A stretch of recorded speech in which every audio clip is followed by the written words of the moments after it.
आज दिल्ली के Indira Gandhi international airport के कम्युनिकेशन सिस्टम पर साइबर अटैक हुआ है और इस तरह के साइबर अटैक बढ़ते क्यों जा रहे हैं। आज सुबह से ही दिल्ली एयरपोर्ट पर हंगामा मचा हुआ है। ना तो फ्लाइट टाइम से टेक ऑफ कर रही है और ना ही समय पर लैंड कर पा रही है। एक टेक्निकल ग्लिच की वजह से एयर ट्रैफिक कंट्रोलर और पायलट्स के बीच जो बातचीत होती है, जो कम्युनिकेशन होती है, उसमें दिक्कत आ रही है और इस वजह से करीब 300 से ज्यादा फ्लाइट्स प्रभावित हुई।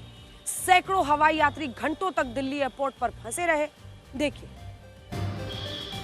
दिल्ली एयरपोर्ट से फ्लाइट्स का देरी से चलना यात्रियों के लिए परेशानी का सबब बन गया है।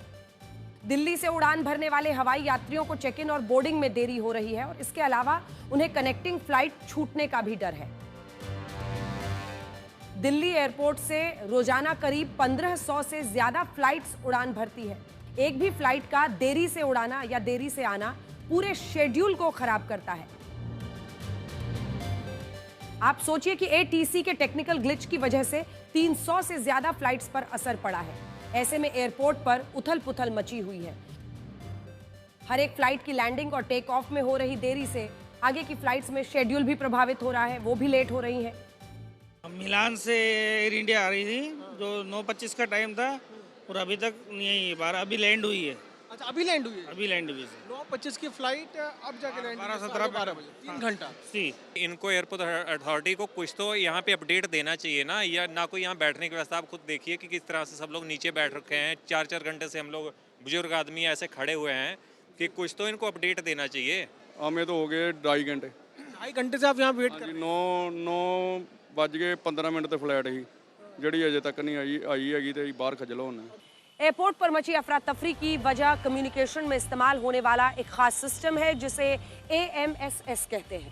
इसका मतलब होता है ऑटोमेटिक मैसेज स्विचिंग सिस्टम। इस सिस्टम को आप एक ऐसा कंप्यूटर नेटवर्क भी कह सकते हैं जो एयर ट्रैफिक कंट्रोल को पायलट्स, एयरपोर्ट के ग्राउंड स्टाफ और दूसरे एयरपोर्ट्स तक रियल टाइम जानकारी साझा करने में काम आता है। इनमें भी फ्लाइट का रूट प्लान हो, उसकी ऊंचाई, फ्यूल की जानकारी, फ्लाइट ने उड़ान कब भरी, कब लैंड हुई, देरी हुई तो क्यों हुई, प्लान बदला गया तो क्यों बदला गया, मौसम से जुड़ी जानकारी और एयर स्पेस से जुड़ी चेतावनी भी इसी सिस्टम के जरिए एक दूसरे को दी जाती है। अब सोचिए, यहां पर गड़बड़ी का क्या अर्थ हो जाएगा। अनर्थ ही है। एयरलाइन और पायलट एयरप्लेन के उड़ान भरने से पहले पूरे दिन का जो शेड्यूल है, यानी फ्लाइट्स का प्लान है, इसी के जरिए देते हैं। ये सिस्टम विमानों के फ्लाइट प्लान का डेटा चेक करके सही जगह पर यानी संबंधित एटीसी और एयरलाइंस तक पहुंचा देता है। और अगर रूट या मौसम में अचानक कोई बदलाव होता है तो भी ये सिस्टम इस बदलाव की रियल टाइम जानकारी देता है। ऑटोमेटिक सिस्टम होने की वजह से एक बार में ही फ्लाइट और उड़ान से संबंधित हर व्यक्ति तक अपने आप ही मैसेज चला जाता है, जो भी ऑपरेशन से जुड़े हुए हैं। लेकिन दिल्ली एयरपोर्ट के इसी सिस्टम में खराबी आ गई, यानी दिल्ली आने वाली जो विमान थे या फिर जो दिल्ली से फ्लाइट्स जाने वाली थी, उनकी रियल टाइम जानकारी ना एटीसी को मिल रही है और ना ही ग्राउंड स्टाफ को। एटीसी को पता नहीं चल पा रहा है कि कब कौन सी फ्लाइट कितने बजे उसके एयर स्पेस में आएगी और उससे कब लैंड करना है। खतरनाक स्थिति।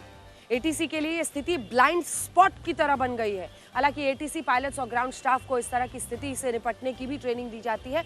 अगर AMSS किसी वजह से फेल हो जाए तो ऑटोमेटिक मैसेजिंग बंद हो जाता है। ऐसी स्थिति में एटीसी को मैनुअली सारा काम करना पड़ता है। उसे फ्लाइट प्लान बनाना पड़ता है, उससे जुड़ी जो अनुमतियां हैं, मतलब जो परमिशंस हैं, वो भी देनी होती है। कम्युनिकेशन का ये सारा काम HF और VHF रेडियो यानी हाई फ्रीक्वेंसी और वेरी हाई फ्रीक्वेंसी रेडियो के जरिए किया जाता है और उसी से आप इसको प्लान बी भी कह सकते हैं। इसी की मदद से एटीसी सभी तरह की जानकारी को मंजूरी पायलट्स और एयरपोर्ट से जुड़े हर व्यक्ति तक पहुंचाते हैं। हालांकि इससे लैंडिंग और टेक ऑफ क्लियरेंस लेने में थोड़ी सी देरी होती है, जिससे उड़ान से संबंधित एयरपोर्ट का लगभग हर काम थोड़ा स्लो हो जाता है, धीमा पड़ जाता है। दिल्ली एयरपोर्ट के AMSS में आई खराबी की वजह से साइबर अटैक हो सकता है। कई साइबर एक्सपर्ट्स का मानना है कि AMSS में आई खराबी साइबर क्रिमिनल्स के GPS स्पूफिंग अटैक का अगला कदम है। GPS स्पूफिंग अटैक का मतलब है कि पायलट्स को गुमराह करने के लिए फ्लाइट की लोकेशन और नेविगेशन से जुड़ा गलत सैटेलाइट डेटा देना। दिल्ली में तो पिछले एक हफ्ते से विमानों के GPS सिग्नल में फेक अलर्ट्स आ रहे हैं। अब सोचिए, GPS स्पूफिंग अटैक का मकसद जासूसी, फ्लाइट के सिस्टम में बाधा डालना और वॉर जोन में फ्लाइट्स को क्रैश करवाना भी होता है। कई बार पायलट साइबर क्रिमिनल्स के जाल में फंस जाते हैं, लेकिन कई बार अचानक से हुए बदलाव जैसे पोजीशन और टाइम में गड़बड़ी देखने पर वो अन्य सेंसर्स से जो डेटा है उसका मिलान करते हैं। अगर इसमें गड़बड़ी पाई जाती है तो वो समझ जाते हैं कि उनके जीपीएस पर साइबर अटैक हुआ है और ऐसी स्थिति में वो एटीसी से बातचीत करके एयरपोर्ट्स पर लैंड करते हैं। अब आप सोचिए, अगर ऐसी स्थिति में एटीसी का कम्युनिकेशन सिस्टम भी खराब हो जाए तो क्या होगा? स्थिति और ज्यादा खतरनाक हो जाएगी। और इसी वजह से साइबर एक्सपर्ट्स एएमएसएस का खराब होना साइबर क्रिमिनल्स के जीपीएस स्पूफिंग अटैक का एक अगला कदम मान रहे हैं। हालांकि डीजीसीए को जीपीएस स्पूफिंग अटैक से जुड़ी शिकायतें मिली हैं और वो इसकी जांच भी कर रहे हैं।